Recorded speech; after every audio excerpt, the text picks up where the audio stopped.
yang Tuhan sediakan bagi kami.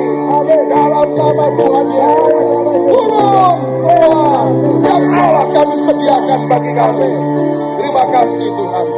Hari ini kami percaya kami menikmati semua berkat dalam alam surgawi.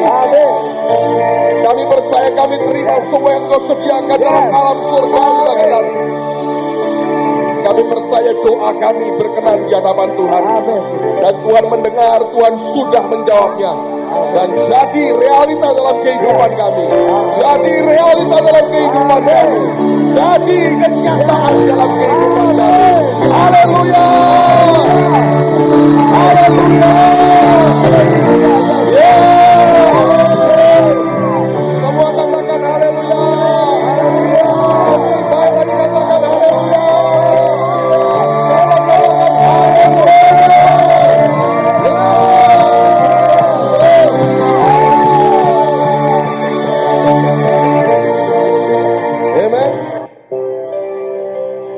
Oke, berikan kemuliaan sekali lagi bagi Tuhan kita. Saya ingin bacakan beberapa tulisan yang menarik sekali. Saya percaya akan memberkati saudara. Ada seorang hamba Tuhan yang membuat akan beberapa catatan dari sekian puluh tahun pengalamannya bersama dengan Tuhan.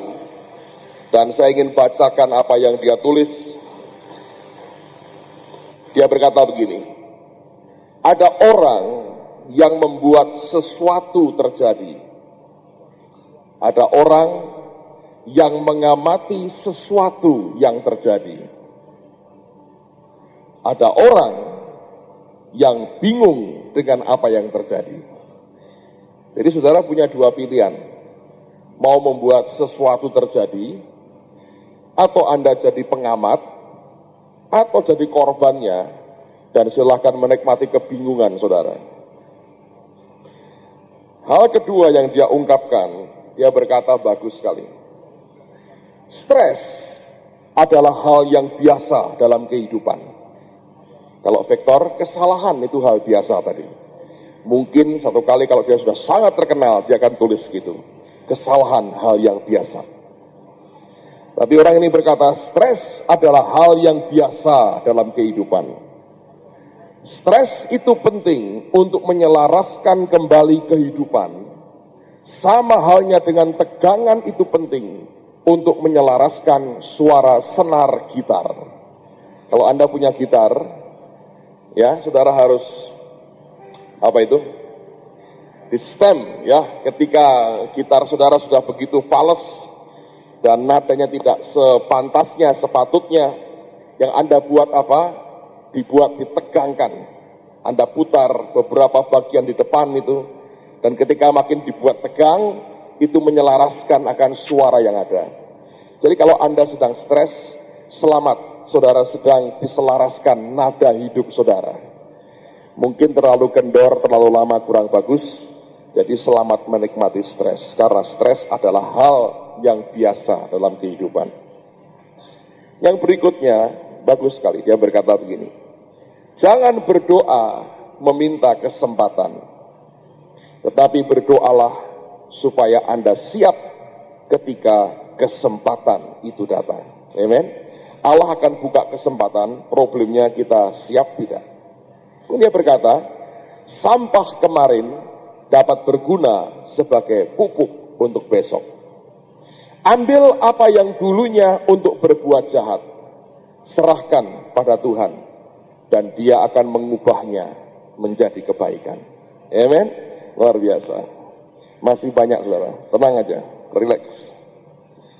Saya bacakan dan ujungnya nanti Anda akan senang sekali. Nah, ini bagian yang luar biasa. Saya sampaikan kepada istri saya, tapi tanggapannya kurang bagus dia sebetulnya. Tulisannya, ketika saya baca ini, saya praktekkan di depan dia loh saudara.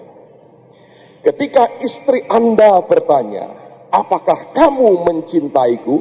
Nah, dia nggak tanya, tapi saya punya jawaban.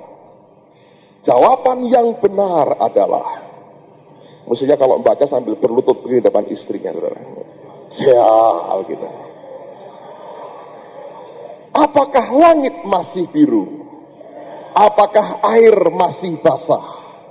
Apakah gunung masih tinggi? Begitulah cintaku padamu. Saya ngomong begitu, istri saya ngantuk berat, dia bilang, aku tak tidur dulu ya. Ya. Menarik sekali. Ini bahan bagus. Istri-istri yang belum pernah dibegitukan suami, nah, diingat-ingat tadi, suruh suaminya ngapalin. Nafsu adalah dosa orang muda. Kesombongan adalah dosa orang setengah baya. Prasangka adalah dosa orang tua. Kalau masih muda kan biasanya hawa nafsu tok, saudara, ya kan? Setelah setengah baya, biasanya sudah rodok sugih, saudara, ya. Rodok berhasil, punya pangkat, punya jabatan, sudah mulai berhasil, dosanya itu kesombongan. Kalau sudah makin tua, sering ditipu orang kan, saudara. Dosanya apa? Prasangka. Orang lewat, copet. Tamu datang, garong. Ya kan? Telepon berdering, pemerasan. Itu aja. Mobil ambulans lewat, kebakaran. Pikirannya selalu begitu. Semua dosanya itu prasangka. Jadi nafsu adalah dosa orang muda. Jadi yang muda anda tahu, dosamu itu nafsu. Kesombongan adalah dosa orang setengah baya. Yang setengah baya, hati-hati dengan kesombongan.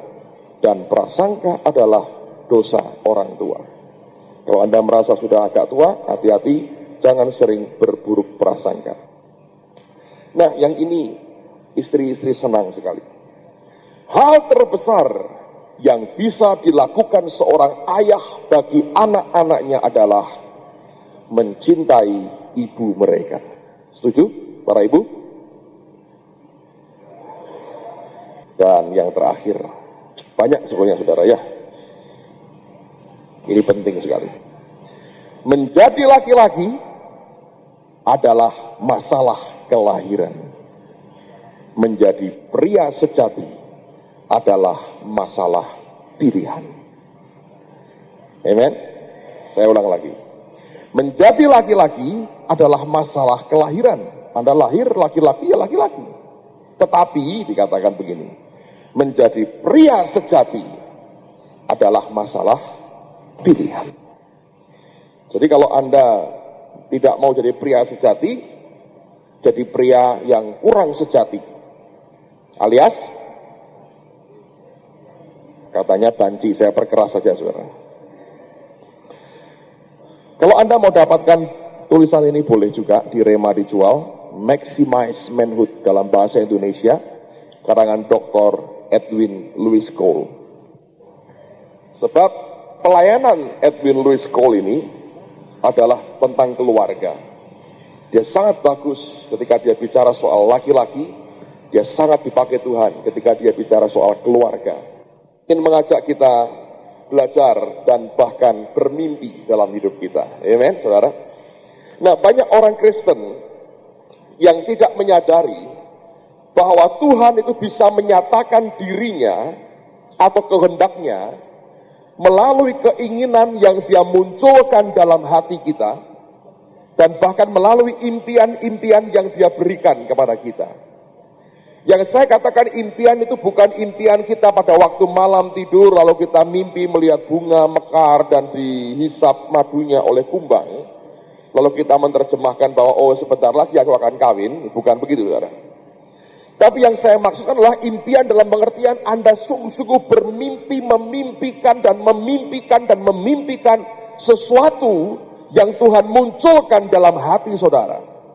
Nah, tidak semua keinginan yang keluar dari hati kita berasal dari Allah, itu pasti. Tidak semua impian-impian kita berasal dari Tuhan. Tapi saya belajar bahwa Allah pun seringkali menyatakan dirinya dengan cara membangkitkan suatu keinginan tertentu dalam hati kita dan memberikan kepada kita kemampuan untuk memimpikan sesuatu yang sebenarnya sungguh-sungguh kita inginkan dalam kehidupan kita. Dan tanpa kita sadari, kita akan belajar menemukan satu rahasia bahwa sebenarnya impian itu sendiri merupakan dasar yang sangat kuat sekali di dalam kita melangkah pada waktu kita ingin mencapai perkara besar bersama dengan Tuhan. Dr. Edko menulis dalam buku yang sama ini, dia berkata begini, mimpi adalah dasar dari setiap prestasi besar. Dan dia berkata mimpi yang Tuhan berikan kepada orang yang dikenannya membuat dunia ini diberkati. Saya mau ulang lagi, dia berkata mimpi adalah dasar dari setiap prestasi besar. Nah, orang Kristen banyak yang tidak bisa bermimpi atau tidak pernah punya impian yang cukup kuat dalam hidupnya. Tapi juga ada orang-orang yang tahu dan mengerti dan punya impian, tapi tidak pernah membayangkan atau bisa memperhitungkan dengan benar konsekuensi daripada impiannya. Nah, saya punya pengalaman menarik beberapa hari yang lalu. Saya diundang oleh sebuah sekolah Alkitab, mereka buat acara, dan saya diminta untuk melayani. Session kedua berlangsung, mendadak Tuhan mengubah khotbah saya, dan dia dorong saya untuk bicara soal mimpi, dan kemudian dia ajak saya bicara soal hal yang lain lagi. Ketika itulah saya berkata begini, siapa yang punya impian dalam hidup dan pelayananmu? Karena mereka itu beberapa lapis, beberapa tahun, ada yang baru tahun pertama, tahun kedua, ada yang sudah lulus, ada dan sebagainya. Lalu kemudian ada semua mereka berkata, ya saya punya impian. Nah, mereka tidak menduga bahwa saya akan tanya apa yang dia impikan. Seorang yang masih muda di depan, saya berkata, Mas, maju ke depan. Dia kaget, saya Pak, ya kamu maju ke depan. Orang yang punya mimpi, saya berkata, maju ke depan. Dia maju ke depan, saya tanya begini, apa impianmu? Apa ya? Bingung saudara. Dan orang kalau bingung, nervous, itu perilakunya bisa aneh-aneh. Orang ini bingung, terus dia garuk-garuk kepalanya. Mungkin dia dengan begitu memberikan message pijatan kepada saraf-saraf otaknya sehingga mengalir dengan cepat akan apa yang dia mau jawab. Saya bilang, apa impianmu? Apa ya? Katanya. Lalu saya bantu dia, saya tanya, berapa umurmu? Sekian, 20 sekian. Oke. Kamu akan jadi penginjil atau jadi gembala yang merintis gereja? Gembala Pak? Bagus. Kamu bermimpi jadi gembala? Baik. Pengen punya jemaat berapa?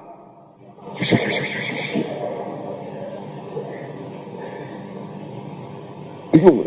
Berapa ya? Jadi nggak punya impian. 100. Wah, 100 saya bilang. Oke? Saya bilang.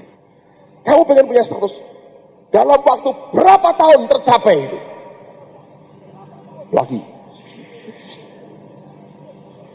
Gelagapan. 2 tahun Pak. Kalau setelah 20 tahun, berapa jumlahnya? Sebelum dia begini lagi, saya sudah kasihan, saudara. Ya sudah, duduk dengan manis. Saya takut brodol semua rambutnya, dia garap terus, saudara. Terus saya tanya, siapa lagi yang punya impian? Ada satu orang yang akan angkat tangan, yang lain sudah nggak berani, saudara. Dia baru setengah tiang, turun lagi, sudah terlanjur ketahuan. Saya berkata, ya yang di belakang, maju. Aku katanya, orang itu kadang-kadang goblok gitu, saudara. Sudah ngerti loh dirinya.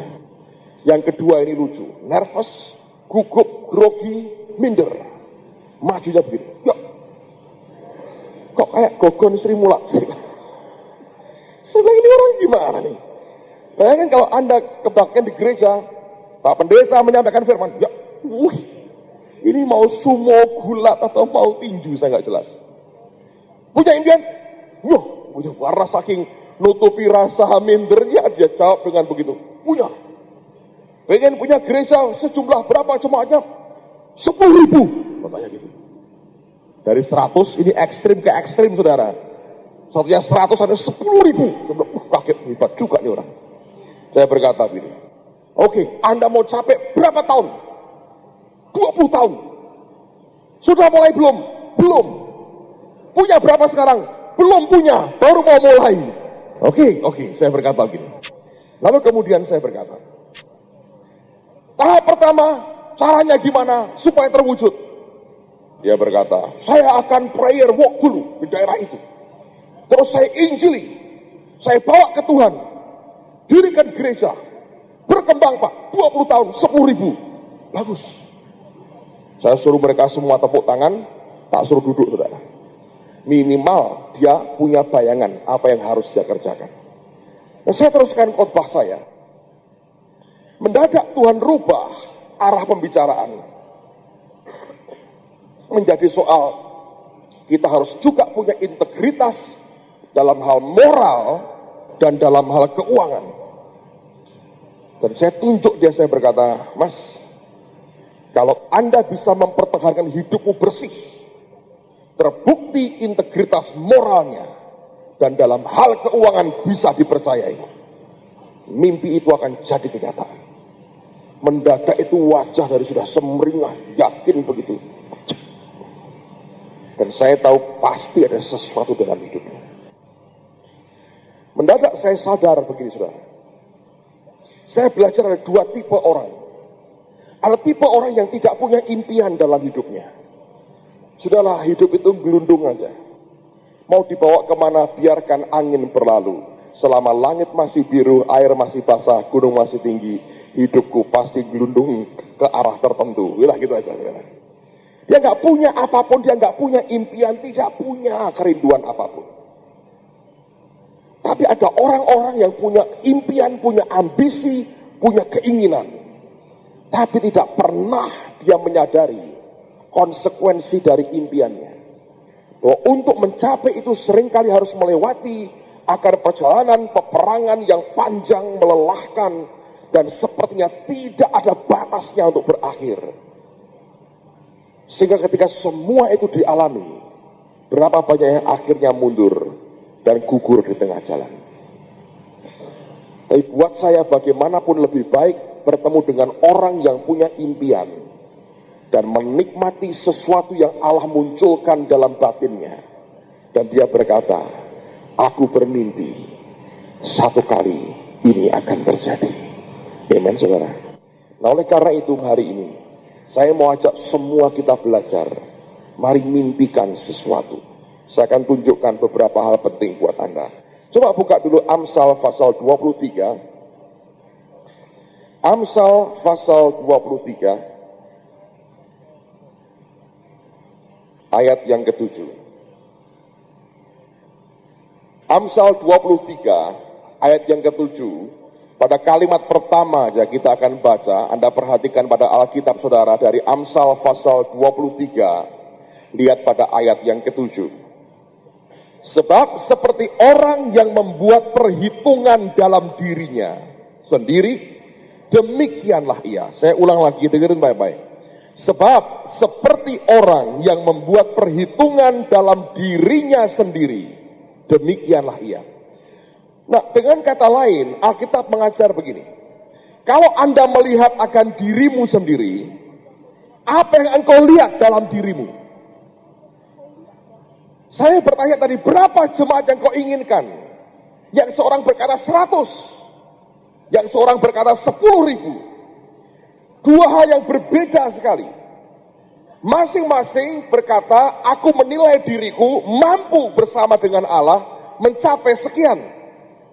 Yang pertama berkata, aku hanya mampu mencapai 100. Yang kedua berkata, dengan Allah aku bisa mencapai sampai 10.000. Nah, Alkitab berkata, sebab seperti orang yang membuat perhitungan dalam dirinya sendiri, demikianlah ia. Kalau Anda mau bermimpi, Anda harus melihat Allah di dalammu. Lihat potensi Tuhan di dalam saudara, bukan lihat akan kemampuan kita. Lalu lihat apa yang Allah di dalammu ini bisa lakukan bersama dengan engkau di masa mendatang. Dan itulah awal dari sebuah impian sebenarnya. Semakin kita menyadari betapa besarnya Tuhan di dalam kita, semakin luar biasa Allah akan membawa kita ke depan. Semakin kita berkata, aku ini orang yang hopeless, tidak ada pengharapan, tidak ada apapun yang baik, aku tidak bisa berbuat apa-apa, Tuhan tidak bisa mengubah aku lagi, hidupku seperti ini, Anda akan terus tertekan seperti itu, sampai kapanpun tidak akan ada terobosan yang baik dalam kehidupan kita. Sebab Alkitab berkata dengan jelas, Seperti orang yang membuat perhitungan dalam dirinya sendiri, demikianlah ia. Nah, ketika Allah ingin memberikan impian dalam diri kita, maka Allah bisa memunculkan keinginan dari dalam kita. Tidak semua keinginan kita dari Allah, tapi Allah juga seringkali menggunakan, memunculkan keinginan dan impian itu di dalam kita keluar. Coba buka Filipi pasal yang kedua. Filipi pasal yang kedua, perhatikan pada ayat yang ke-13. Filipi pasal 2 ayat yang ke-13. Karena Allah lah yang mengerjakan di dalam kamu, baik kemauan maupun pekerjaan, menurut kerelaannya. Dalam bahasa Inggrisnya, for his good pleasure, untuk menyenangkan hatinya.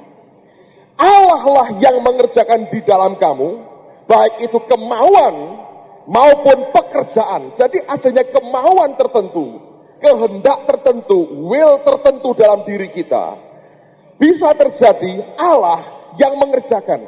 Nah, bagaimana tahunya, Pak? Kalau tujuannya untuk menyenangkan dia, tujuannya untuk memuliakan dia, tujuannya jelas supaya Allah disenangkan, Anda harus mengerti Tuhan yang mengerjakan di dalam kita. Dan kalau itu muncul menguasai kita, maka itu akan menjadi impian-impian dalam kehidupan kita.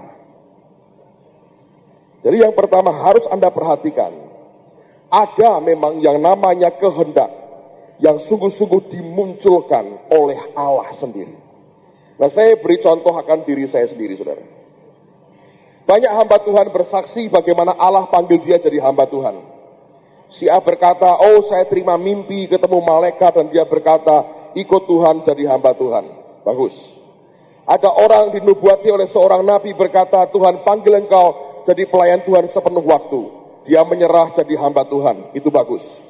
Ada orang yang terima suara yang audible berkata, jadilah hambaku, dan kemudian dia jadi hamba Tuhan. Saya punya pengalaman berbeda. Saya bertobat ketika saya berumur 17 tahun, saya lahir baru pada waktu itu. Dan saya nggak punya pengalaman mendengar suara Tuhan audible waktu itu, oh berkata, jadilah hambaku, enggak. Enggak juga dapat mimpi yang melihat malaikat memanggil-manggil nama saya, juga tidak. Tidak juga terima penglihatan waktu malam, ada panggilan Makedonia di seberang sungai banjir, karena ada orang berkata, menyeberanglah kemari dan tolonglah aku. Nggak ada, saudara. Apa yang saya alami sederhana sekali. Saya kumpul dengan beberapa hamba Tuhan yang sering datang ke Semarang. Beberapa hamba Tuhan itu seringkali datang memberkati kami dengan firman Tuhan. Kami tidak undang mereka, kalau mereka pas mampir, mereka berhenti 1-2 hari di Semarang, telepon kami, kumpulkan kami, lalu kami diajak untuk persekutuan, dan kemudian dia sampaikan firman Tuhan. Setiap kali mereka datang, saya sangat diberkati. Lalu saya berkata begini, enak ya, jadi orang kayak begini, kemanapun, kapanpun dia datang, dia memberkati kami luar biasa. Sehingga ketika saya menikmati setiap berkat yang dia sampaikan, dalam hati mulai muncul perasaan begini, hidup kayak begini loh yang aku suka.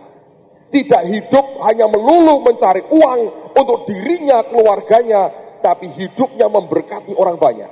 Kemanapun pergi orang diberkati. Diajak ngomong orang ini, rasanya hati itu bisa mekar, berbunga-bunga, senangnya luar biasa. Rasanya diangkat ke surga tingkat 3, ketemu dengan orang-orang hebat. Jadi ketika saya ketemu dengan mereka, saya berkata, hidup seperti ini yang saya ingini. Hidup bukan hanya untuk kepentingan pribadi, tapi hidup memberkati orang lain. Tanpa saya sadar, keinginan seperti itulah yang sudah ditanamkan Tuhan dalam diri saya. Ketika itu dimunculkan Allah, beberapa saat kemudian saya baru menyadari, oh ternyata itu panggilan Tuhan atas kehidupan saya. Anda bisa ngerti? Dan sekian tahun kemudian saya sungguh-sungguh berikan hidup saya kepada Tuhan. Sampai hari ini saya dalam panggilan Tuhan. Bukan suara audible, bukan mimpi, bukan vision, bukan nubuatan, tapi munculnya dari keinginan di dalam hati saya. Saya berkata, hidup yang kayak begini yang saya inginkan. Ketika saya ikuti kemauan di dalam itu, Beberapa waktu kemudian saya makin sadar, itu bukan dari manusia saya, itu keinginan yang dimunculkan Tuhan dari dalam saya. Anda bisa nangkap itu. Dan kalau itu terjadi, saudara, kalau Anda pegang terus, satu kali akan jadi impian. Jangan dipikir ketika saya masih sekolah, masih kuliah, tidak bermimpi satu kali saya akan khotbah, satu kali saya akan melayani. Oh ya, itu impian saya. Secara manusia, saya nggak memenuhi persyaratan. Kenapa? Saya nggak punya keberanian bicara seperti ini. Saya ini orangnya minder berat, saudara. Ketemu sama-sama lakinya aja, yang tidak terlalu kenal dengan baik, kalau ngomong, bisa keringat dingin keluar semua. Ketemu perempuan diajak ngomong, ini makhluk mengerikan. Bisa pucat, saudara. Bukan kenapa-kenapa, minder aja. Nah, bagaimana orang kayak begini, bermimpi satu kali saya bicara di depan banyak orang, tanpa perasaan itu. Ternyata bisa. Kalau itu muncul dari Allah, makin hari makin menguasai kita. Jadi impian kita menguasai seluruh hidup kita. Ketika apapun saya buat, saya berkata, satu kali ini akan terjadi. Dan kalau itu datangnya dari Allah, pasti akan terjadi. Nah, oleh karena itu kita harus menyadari bahwa ini merupakan salah satu cara Allah untuk menyatakan dirinya kepada kita. Nah, sekarang buka Efesus pasal yang ketiga. Saya ingin tunjukkan satu kebenaran yang indah sekali di sini. Pasal 3 ayat 20. Dan nanti kita akan teruskan dengan 1 Korintus pasal 2 ayat 9. Tapi lihat dulu Efesus 3 ayat yang ke-20. Efesus 3 ayat 20.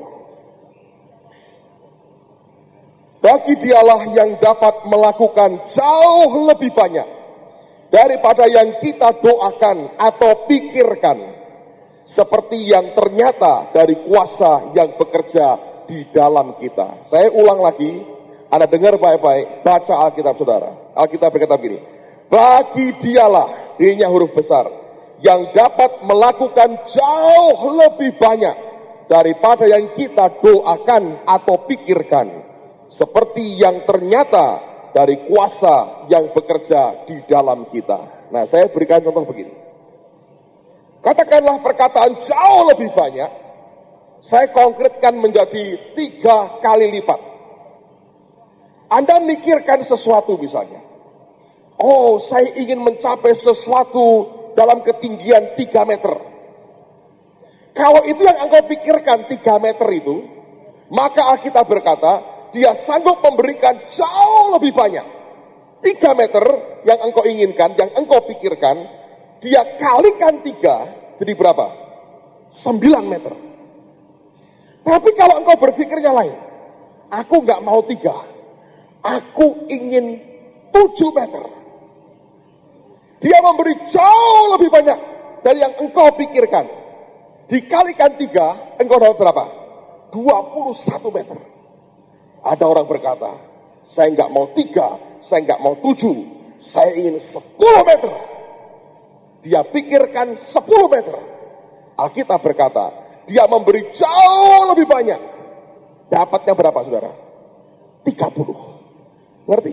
Jadi kalau Anda berpikir 3, engkau dapatnya 9. Kalau engkau berpikir 7, engkau dapatnya 21. Engkau berpikir 10, dapatnya berapa?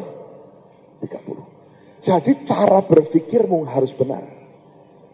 Tapi orang nggak bisa sebetulnya, ya kalau begitu aku bermimpi jadi presiden. Itu nggak bisa dibuat-buat, saudara.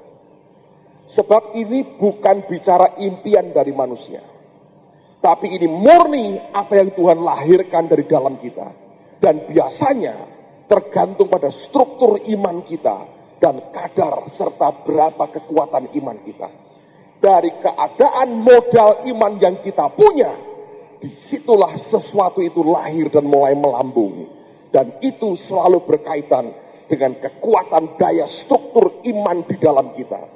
Seberapa yang kita bisa pikirkan dalam impian yang dari Allah, bergantung sebetulnya dari kekuatan di dalam kita. Nah, Anda bertanya, Pak, bagaimana caranya supaya saya punya struktur iman yang solid dan bisa tumbuh dengan kuat. Lihat 1 Korintus pasal yang kedua. Perhatikan pada ayat yang ke-9. Tetapi seperti ada tertulis, apa yang tidak pernah dilihat oleh mata, dan tidak pernah didengar oleh telinga, dan tidak pernah timbul dalam hati manusia, semua yang disediakan Allah untuk mereka yang mengasihi Dia. Jadi ada standarnya. Dikatakan tidak pernah dilihat oleh mata, tidak pernah didengar oleh telinga, tidak pernah timbul dalam hati manusia. Jadi yang kita secara manusia biasa gak pernah kepikir, saudara, itu yang disediakan Allah. Nah, saya beri contoh, saya harap ini akan memberikan Anda mengerti. Bagaimana supaya struktur iman kita makin kuat? Saya beri contoh begini, saya ini gembala sidang, memulai gereja.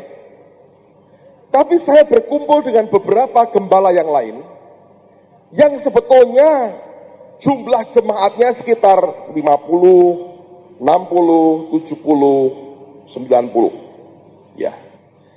Jadi ada 4 pendeta sekitar saya yang jemaatnya antara 50 sampai 90 orang. Kalau saya kumpul dengan mereka, saya akan terima impartasi dari mereka.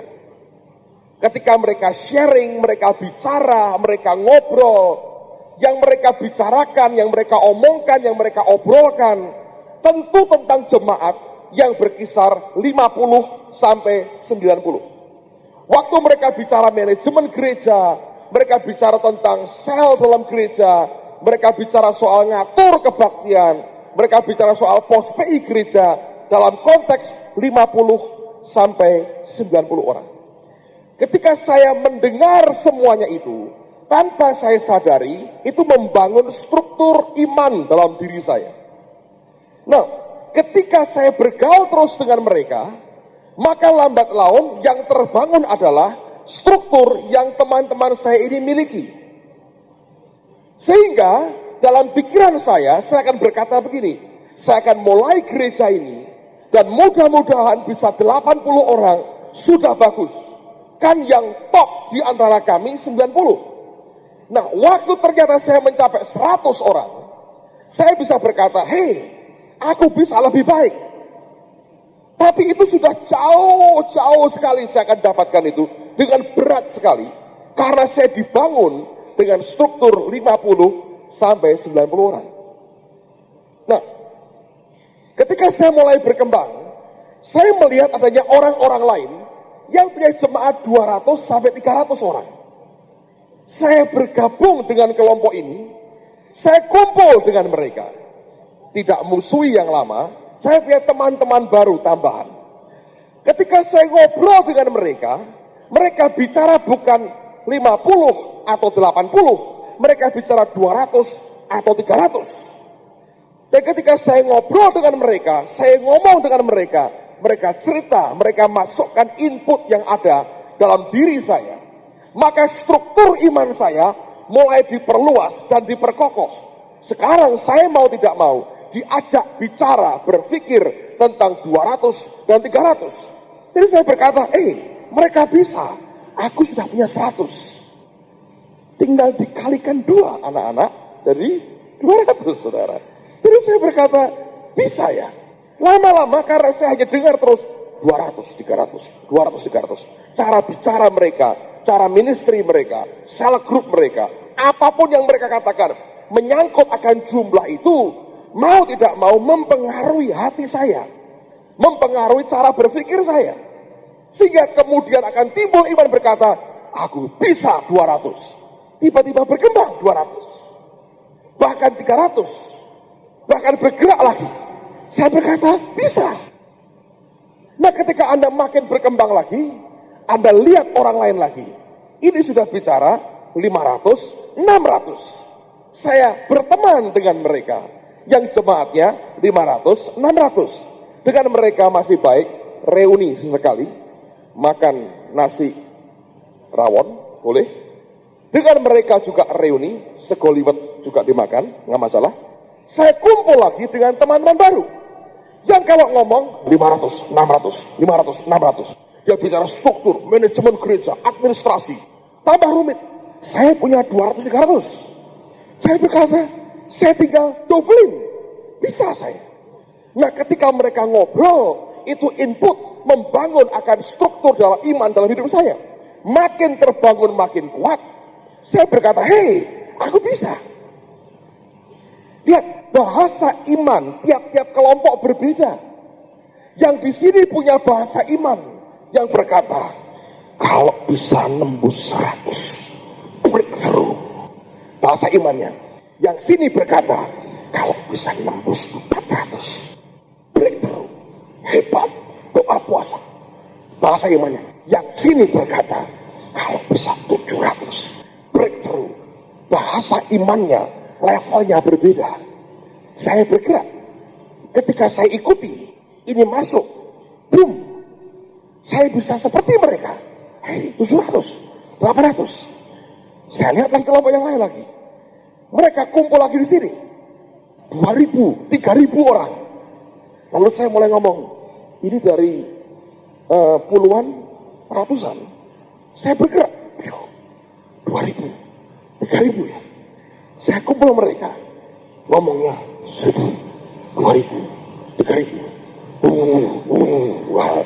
Tambah gede. Wah. Itu membuat iman saya.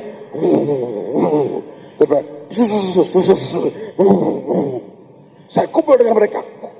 Terbangun. Bahasa iman mereka beda. Cara ngomong mereka beda. Yang di sana ngomong terus terang ya. Kolektanya ngomong berapa? Ya, hari ini bulan ini terkumpul 300.000. Wah, ini kejutan nih. Biasanya berapa? 250, 300.000. Wah, puji Tuhan, puji Tuhan, puji Tuhan.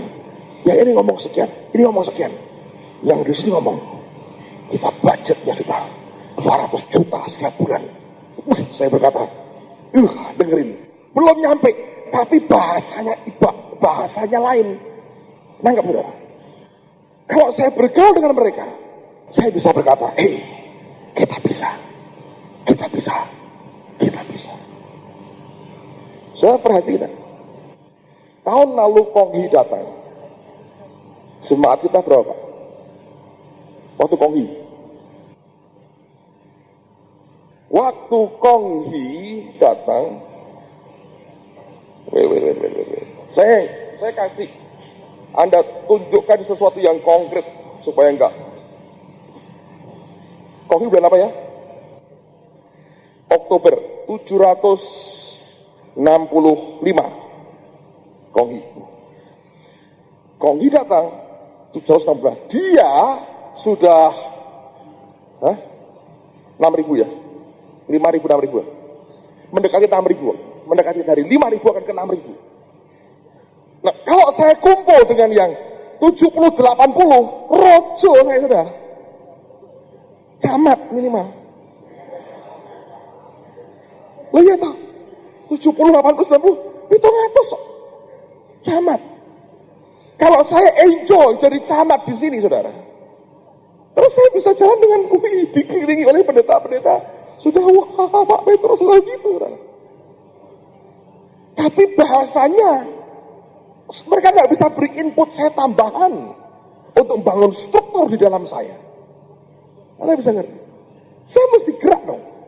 Bukannya tidak loyal dengan teman. Dengan teman. Bukan. Tapi saya perlu dibangun. Saya cari orang yang bisa ngajari saya sesuatu. Saya bergerak. 700. Saya undang Konghi datang. Konghi sudah 5.000, hampir 6.000. Ngobrol dengan dia. Anda tahu. Nanti kalau dia datang, kita sudah hampir 2.000 sudah. Bayangin. Kalau di jumlah total semua, kejutan kan, itu kan berarti hampir triple dari saat dia datang. Kok bisa? Nah, ngobrol 4 hari, 3-4 hari itu, jangan dipikir gak bangun. Nah, sekarang sudah mulai begitu kan. Nah, saya kalau 2.000, balik lagi kumpulan, bupati saya, dengan 70 orang. Saya bisa gak butuh itu. Kita tidak perlu punya ambisi lebih baik dari orang lain. Kita harus menggenapi apa yang Allah rencanakan buat kita. Ngerti saudara? Nah untuk itu kita mesti pinter-pinter menempatkan diri kita. Ketika beberapa wanita datang waktu Yesus sudah bangkit, datang ke kubur Tuhan, malaikatnya ngomongnya apa? Mengapa kamu mencari yang hidup di antara yang mati? Kehidupan, kumpul dengan orang-orang yang hidup. Tapi, dengerin baik-baik. Yang sekarang saya coba kumpuli, itu guru-gurunya Konghi. Phil Pringle itu gurunya. Jadi daripada saya lewat agen, saya kumpuli aja. Ini bukan orang goblok, saudara. Ini orang berhikmat. Phil Pringle sudah 30.000 jemaatnya. Jadi saya biarkan diri saya keseret dia aja. Dapat separuhnya lumayan. Ngalahin tadi orang yang bilang 10.000. Separuhnya 15.000, saudara. Jadi gubernur saya kalau di sini. Tapi itu akan membuat saya makin turun. Jadi saya bawa diri saya. Tanpa sadar, anak tak bawa. Suka gak suka, saudara. Tapi kan tumor hilang, sembuh. Anda bisa angkat. Dia mulai dari 12 orang. Di Sydney 3.000, mungkin lebih sekarang. 70 gereja seluruh dunia, 30.000 jemaatnya dia bangun. Saya bilang, wah. Terus begini, nanti dia Mei tahun depan buat seminar pertumbuhan gereja di Sydney dengan Dr. Choyonggi. Dia bilang, kamu mesti datang. Datang ke saya, saudara. Siapa tahu kenal Choyonggi, saudara? Iya, jangan terlalu. Anda harus ngerti, impian itu nggak akan jadi. Anda mesti bawa dong. Dan saya tahu itu perlu anugerah Tuhan juga. Perlu Roh Kudus memberikan favor, kemurahan kepada kita. Tapi itu bagiannya. Jadi jangan pikir kita sekedar undang-undang orang. Enggak. Saya bawa supaya kita menggenapi apa yang Tuhan sebetulnya sediakan buat kita. Dan nggak mungkin usaha sendiri, saudara. Dan untuk apa sendiri? Bodoh. Nyangkok sana, nyangkok sini. Ini sudah akhir zaman. Nyangkok aja. Cepat. Jadi kalau kita diajak berpikir yang besar dengan Tuhan, itu cara frame kita melihat semuanya beda. Itu membuat kita bergerak. Dengan senang hati saya ke situ. Bukan mau jalan-jalan. Siapa tahu saya bisa dikenalin. John Evans sini kita dikenalin sama Konghi. Kenalin. Datang nanti November. Nah, itu caranya. Buat saya pribadi. Anda masing-masing kan punya cara. Anda punya level pergaulan berbeda-beda. Anda punya tingkatan berbeda-beda. Tapi kalau Anda ngerti prinsip ini, oh luar biasa. Karena yang jangan ngomong ini, yang tidak pernah dilihat oleh mata. Jadi kalau saya ngelihat lebih gede, dia beri lebih besar lagi, yang saya belum pernah lihat.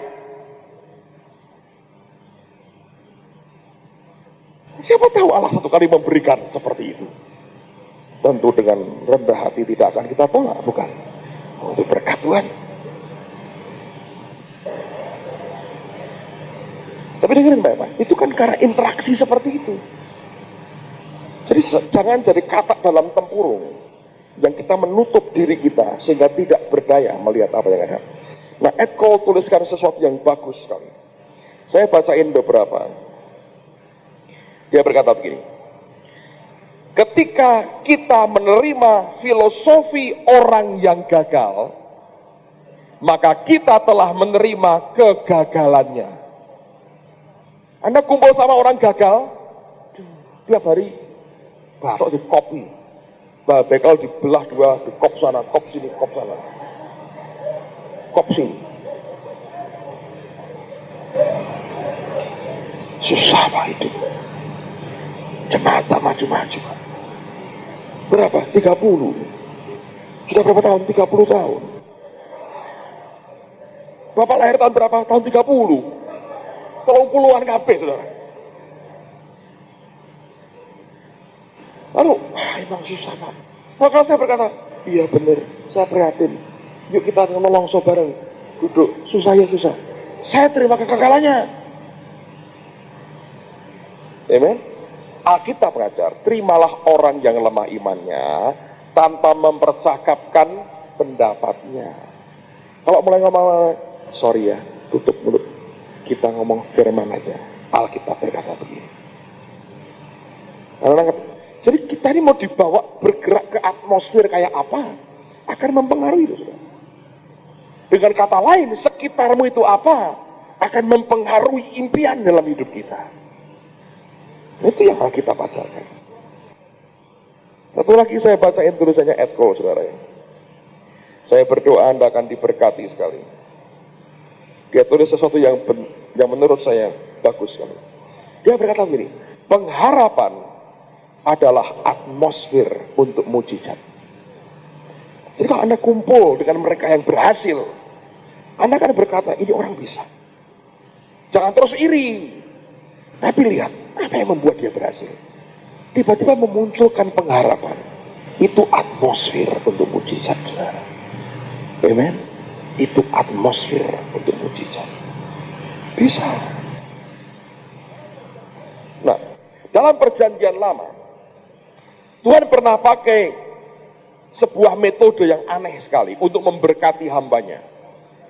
Di rumah saya dorong Anda baca nanti dalam Kejadian pasal yang ke-30, tidak usah dibuka di sini, tulis saja pasal 30 ayat 28 sampai 43. Nah, tapi karena waktu saya ingin ceritakan aja akan cerita ini dengan baik-baik. Yakub kerja dengan Laban, ditipu Laban habis-habisan dan tidak diberi gaji. Satu kali dia minta gaji dengan Laban. Laban berkata, caranya gimana aku gaji kamu? Terus Yakub berkata begini, gini aja lah. Ini mertua dan menantu sama-sama tukang nipunya. Jadi penipu dengan penipu itu seperti grandmaster catur lawan grandmaster catur gitu, saudara. Seru. Lalu si mantunya berkata begini, udah begini aja. Kumpulkan semua dombamu yang tidak ada bintik-bintik dan ada bercaknya. Yang putih semua kumpulin. Lalu dia berkata, aku akan gembalakan ini 3 hari jauhnya jalan kaki.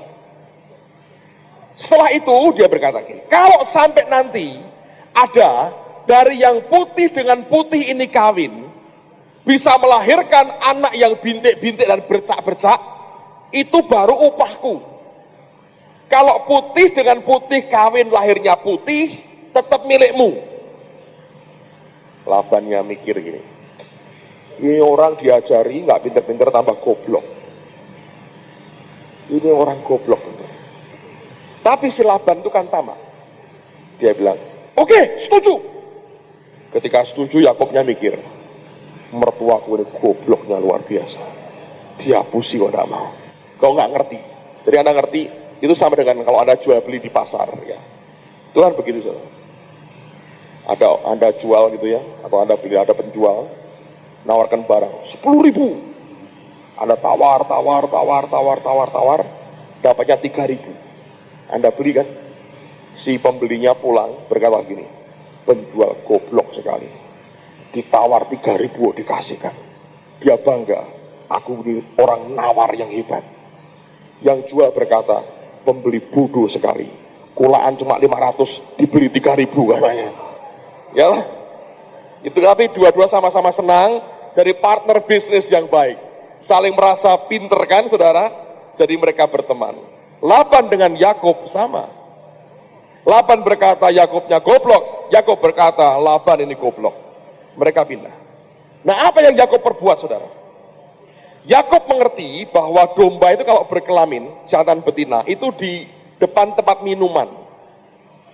Nah, Yakub punya ide yang luar biasa. Dia ambil dahan dari pohon hawar, kemudian dia kerat-kerat, sehingga dibuat berbelang-belang dan berbintik-bintik. Nah, dia mulai perhatikan, kalau ada pejantan yang bagus, sedang berkelamin dengan betina, maka di depan mata si jantan betina ini diberi pohon hawar yang bintik-bintik.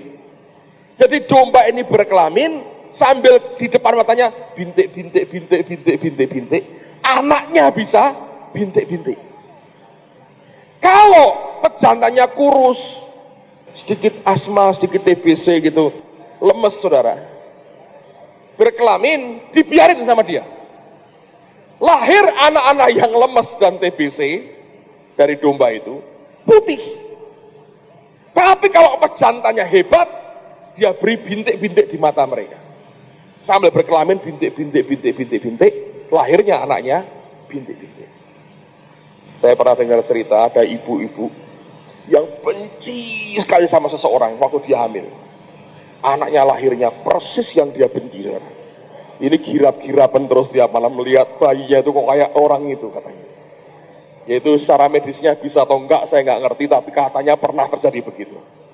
Nah, ini kan ide saudara, bahwa apa yang dilihat itu yang dihasilkan. Lengkap saudara. Yang Anda lihat, yang kelak akan Anda hasilkan. Kalau Anda itu nontonnya porno, jadinya saru luarnya. Jadi manusia gitu. Saru, porno. Anda lihat semua yang baik, yang benar, yang sedap didengar, yang manis. Keluarnya begitu. Ini ada hukum soal melihat. Apa yang engkau lihat akan menghasilkan seperti yang engkau lihat. Dari mana Yakub dapat ide itu? Ternyata itu ide dari Tuhan, saudara. Coba buka Kejadian 31. Kejadian 31. Perhatikan pada ayat yang ke-10.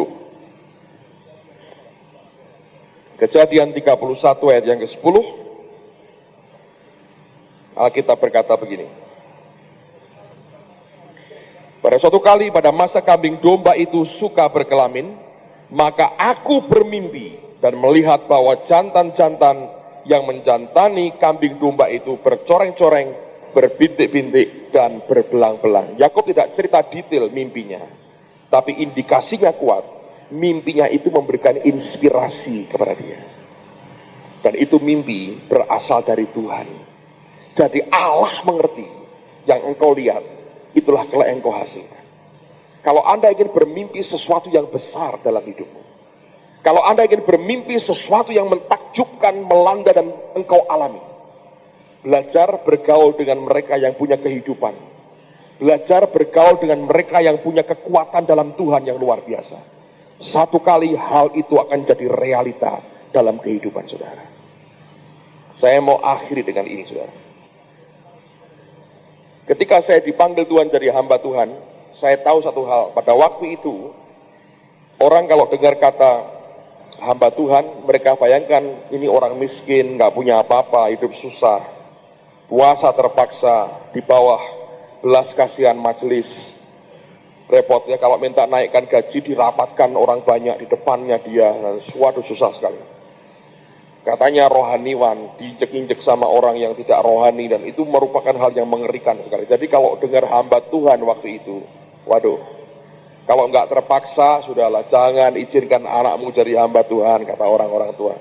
Karena dosa orang tua kan berprasangka tadi, saudara ya. Jadi semuanya prasangkanya buruk kayaknya.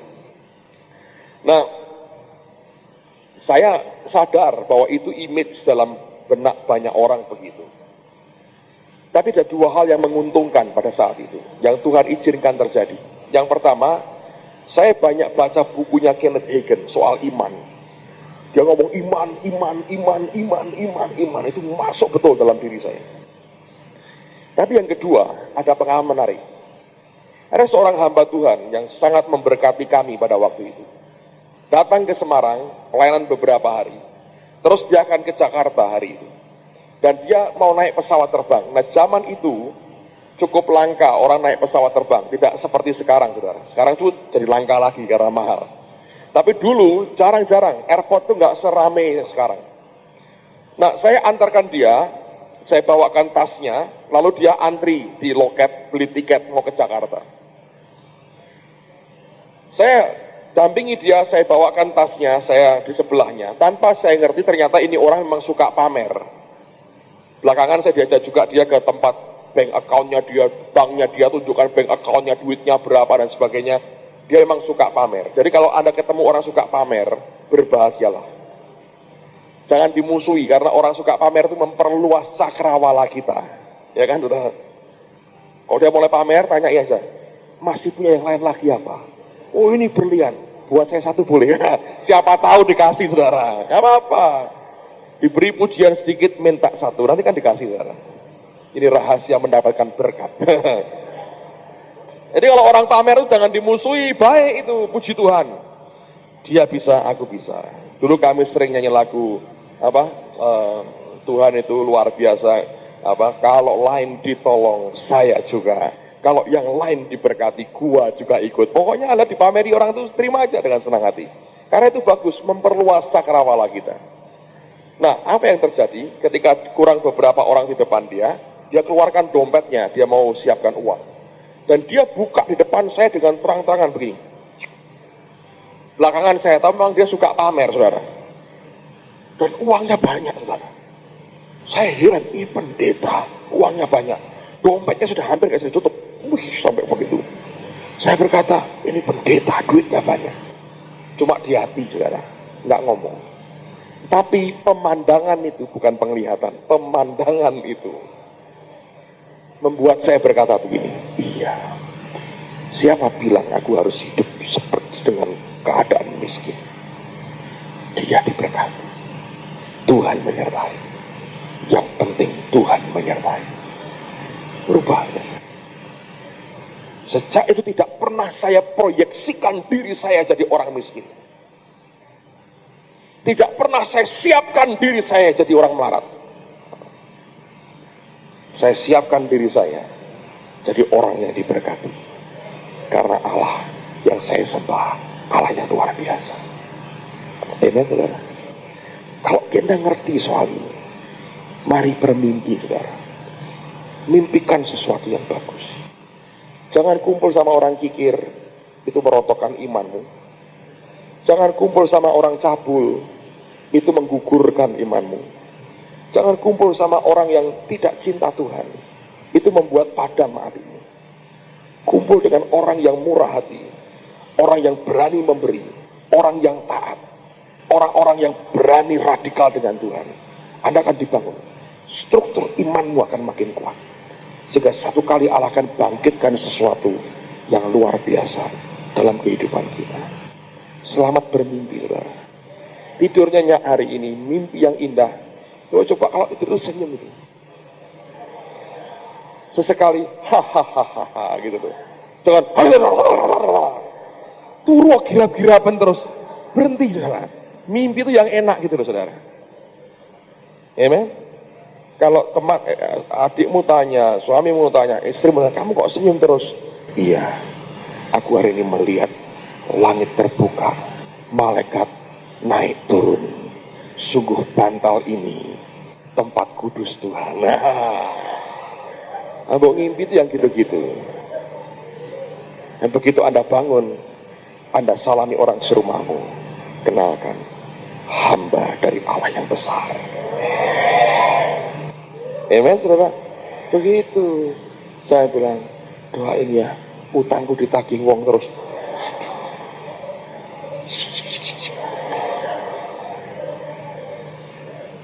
Jangan, saudara. Please. Amen. Itu Kristen itu begitu, saudara. Saya percaya, kita pegang firman Tuhan, akan jadi.